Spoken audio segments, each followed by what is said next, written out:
Merci beaucoup, cher Dr Abdelmajid An-Najjar. Alors, cette présentation nous a permis d'aller encore plus loin dans nos réflexions sur l'environnement. Vous avez abordé d'autres volets à ceux qu'on a entendus tout à l'heure. Vous aurez de toute façon l'occasion de lui poser des questions tout à l'heure. La prochaine présentation sera faite par Dr Hossam ad-Din Rodban. Je privilégie toujours la participation de notre jeunesse, surtout la jeunesse la plus éduquée. Alors Hossam Rodban est conférencier à l'Université de Biskra en Algérie. Il est spécialisé en gestion de ressources humaines et en management stratégique. Il est membre de plusieurs institutions et instances universitaires et scientifiques. Il a participé à plusieurs colloques et conférences internationales, y compris en Égypte, en Jordanie et au Liban. Il est également l'auteur de plusieurs livres et publications. Alors on a par exemple son livre principal sur la théorie de la gouvernance. Je vous donne la parole sans plus tarder.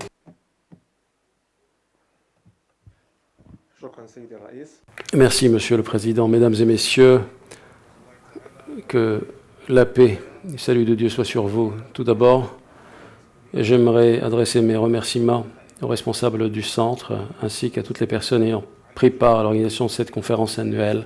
Merci à eux de leurs efforts pour la promotion de la recherche scientifique. Alors aujourd'hui, je me tiens devant vous en orateur pour défendre les intérêts de la société. Une société oubliée désormais, vu la tendance matérialiste du monde, la tendance inéthique et immorale dans laquelle verse le monde aujourd'hui. Alors, de quoi vais-je parler aujourd'hui? Je vais analyser avec vous l'éthique de la mondialisation et les répercussions de la mondialisation sur la responsabilité sociale des entreprises. Alors, là, on fait face à deux obstacles principaux. D'abord, le rétrécissement des champs de droit, et puis la question de la stigmatisation du travail social. Je commencerai par le second. J'espère pouvoir vous convaincre. Dieu dit dans la deuxième sourate, le verset 167, « Ô croyants, dépensez du meilleur de ce que vous avez acquis et de ce que nous avons permis depuis la terre. »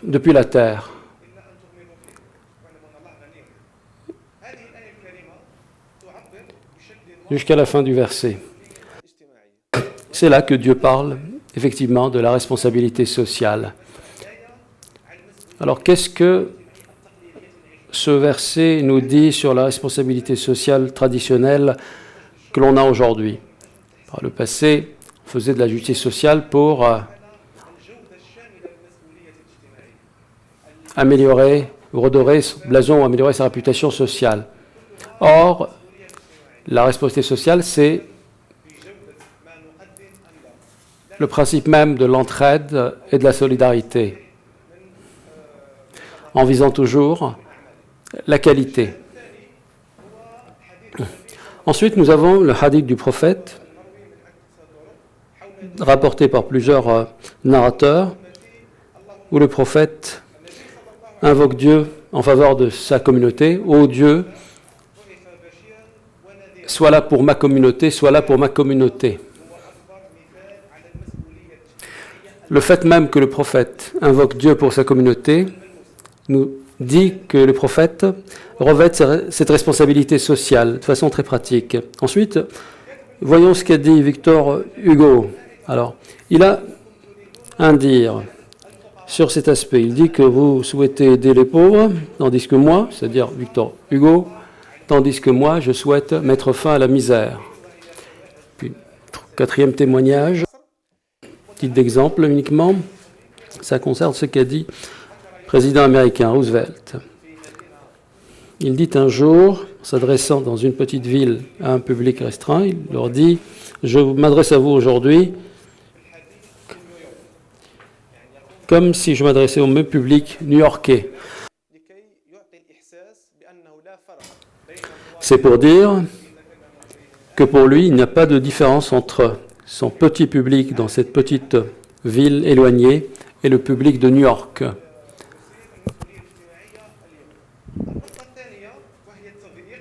Ensuite, il y a la question du rétrécissement du champ du droit. Pour moi, la responsabilité sociale va au-delà de la responsabilité environnementale, car elle est liée à des facteurs de dimension qui comprennent les aspects environnementaux, mais qui comprennent d'autres aspects également. Le prix d'une marchandise, par exemple, aujourd'hui, semble plus important que le volet environnemental. Le volet environnemental, parfois, un justificatif de ce qui se fait en termes de politique. Aujourd'hui, vous avez vu en France ce qui se passe avec les revendications des Gilets jaunes. Ça a commencé, on va dire, à partir de l'accord climatique de Paris.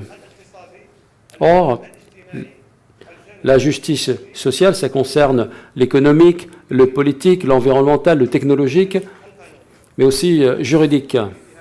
C'est pour ça que dans ce sujet de recherche, j'ai proposé un modèle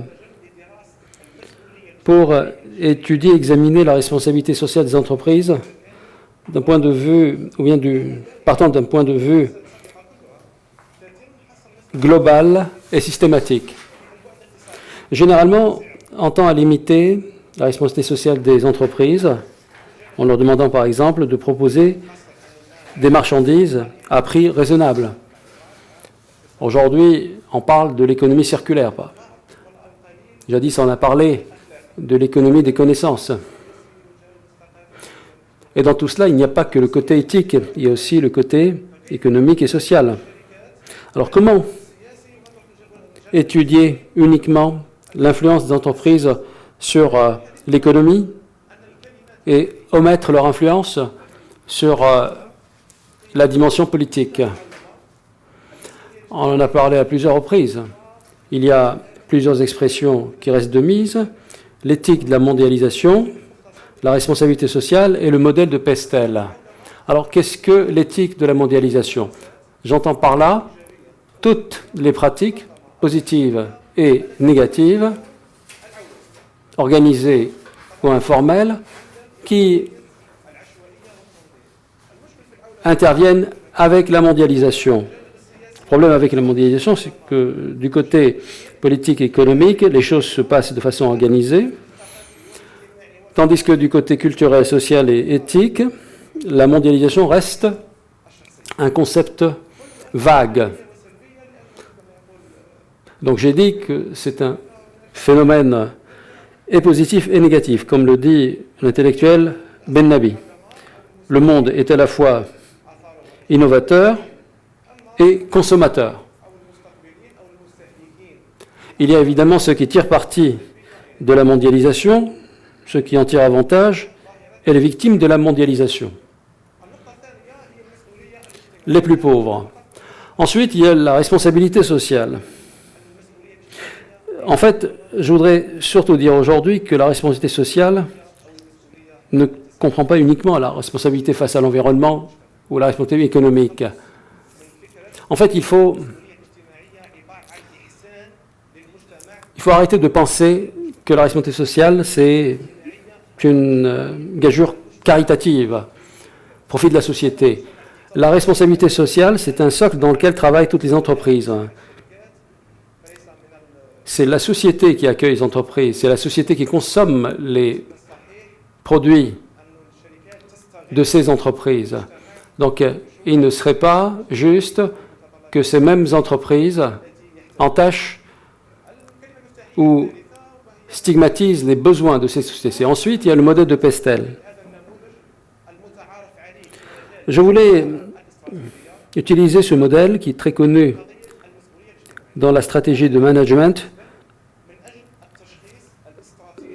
dans mon sujet, qui est celui de la responsabilité sociale. C'est un modèle qui est utilisé pour la dialectique stratégique, pour l'environnement externe et général. Parce que de temps en temps, il faut quand même passer par le diagnostic des variables exogènes générales. Le modèle Pestel, et en fait, le mot Pestel veut dire politique, économique et sociale, technologique et légale. Pestel.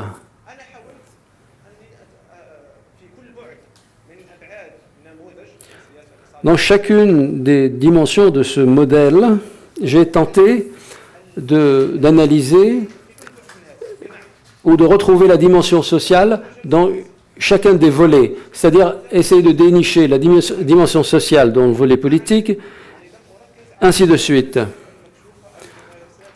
Je n'ai pas mis l'accent sur les pratiques les plus connues. Je voulais surtout mettre l'accent sur les pratiques occultes, les pratiques méconnues. Par exemple, les sociétés multinationales, eh bien, ils sont accusés de n'avoir aucune loyauté vis-à-vis d'aucune patrie ou de société. Donc, d'un point de vue politique, ces sociétés ont causé beaucoup de corruption. D'abord, les pots de vin, les pratiques illégales, etc. Du point de vue économique, le plus dangereux auquel on fait face aujourd'hui, c'est l'orientation des investissements vers des projets contraires à la volonté des sociétés.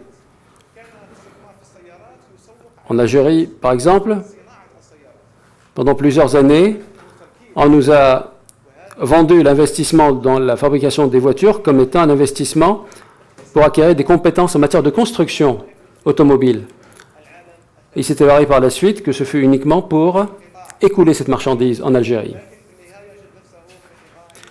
Alors au début, une société pense que l'investissement, elle le fait dans telle ou telle direction, et en fin de compte, elle se rend compte que ce n'est pas du tout le cas.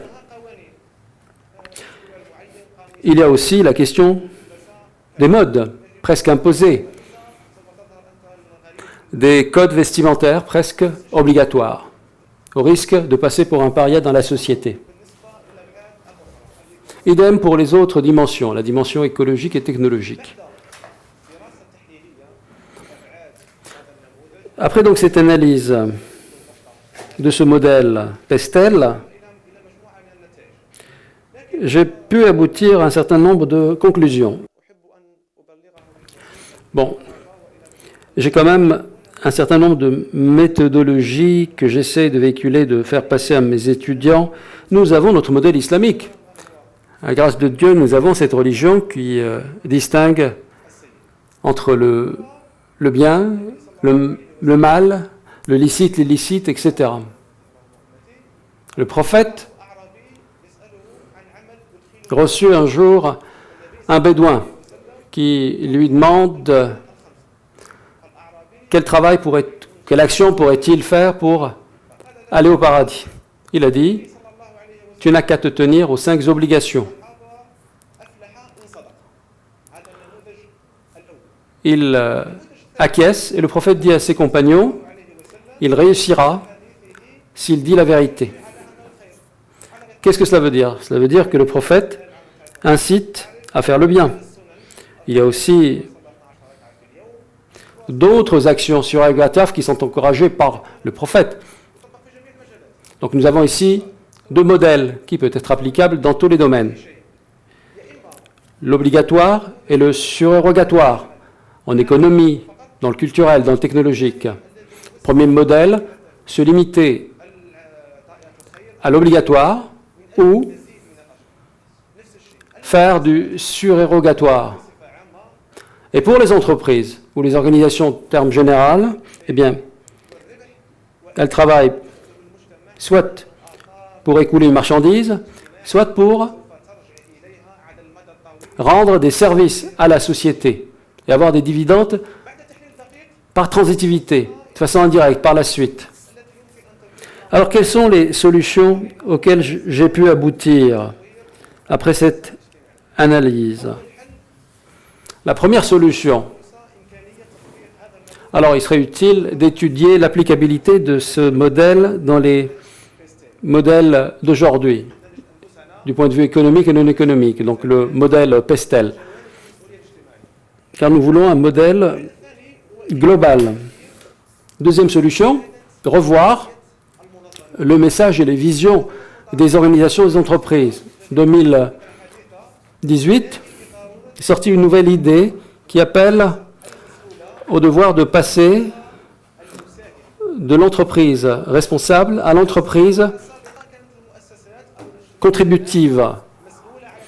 Qu'est-ce que cela veut dire? Ça veut dire que par le passé, les entreprises étaient responsables aussi par rapport à ces pratiques négatives, pollution, défaut de production, etc.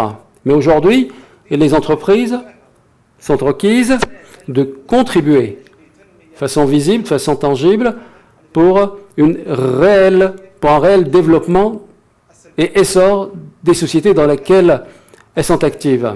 Ça, c'est la deuxième solution. La troisième solution, eh bien, elle concerne la gouvernance locale. Je crois très intimement en l'utilité de la transformation et de la mutation de l'intérieur, depuis l'intérieur. La gouvernance locale se fonde sur des idées locales, sur des traditions locales. En Europe, en Amérique du Nord, au Canada, aux États-Unis, eh bien, on appelle la gouvernance des quartiers. On applique la gouvernance des quartiers pour consolider la cohésion sociale entre les différentes organisations, diverses et variées. Inciter les liens par le biais du débat public, par le biais de la consultation, par le biais de la démocratie participative. Voilà donc une série de solutions auxquelles j'ai abouti dans le cadre de ce sujet de recherche. Voilà, merci beaucoup. Merci encore au centre. Monsieur le Président, je vous rends la parole.